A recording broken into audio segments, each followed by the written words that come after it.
Hi guys, this is Dr. Sugna. In this video, we'll be discussing with object-oriented programming concepts. So what is object-oriented programming and what are the concepts included in this?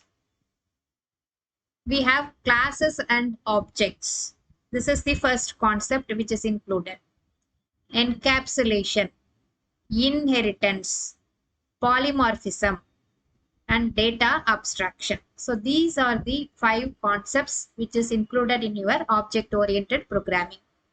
Classes and objects, encapsulation, inheritance, polymorphism, and data abstraction. So what are classes and objects? Classes means it is a blueprint for creating an object with predefined attributes and methods. It's a blueprint for creating the objects with the predefined attributes and methods. Objects are the instances of a class that contain the specific data and can perform the actions. Objects can perform the actions where the classes include the methods. Encapsulation.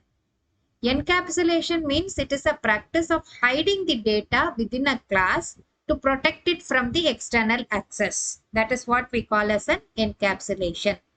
So how do you ensure this encapsulation? Means we use some keywords to define the level of access to the class members. And these are called as access modifiers. So we have 3 types of access modifiers: public, private, and protected. Public means accessible from anywhere. Private means accessible only within the class. Protected means accessible within the class and its subclass. Inheritance.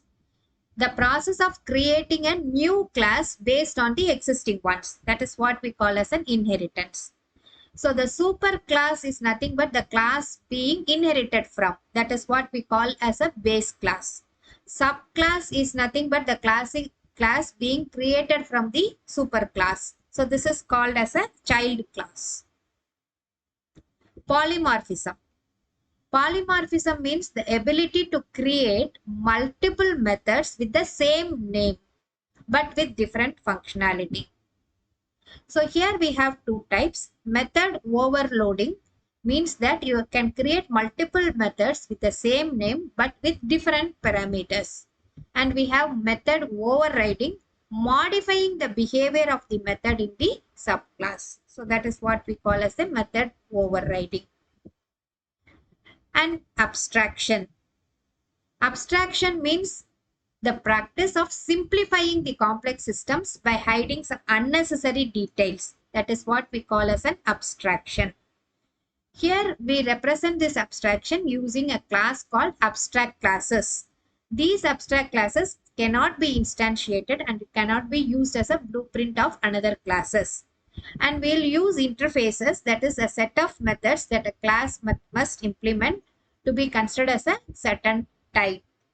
So these are the informations about object-oriented programming concepts. Thank you for watching, and I'll also tell you OOPS concepts where it is used in the real world applications. It is used in web development. Using classes and objects, we can create some dynamic web applications. It is used in data science, using inheritance and polymorphism to create a reusable data analysis tools. And it is also used in game development. That is here we use encapsulation and abstraction to create a complex game systems. So thank you for watching, and you just subscribe to my channel to watch more videos like this.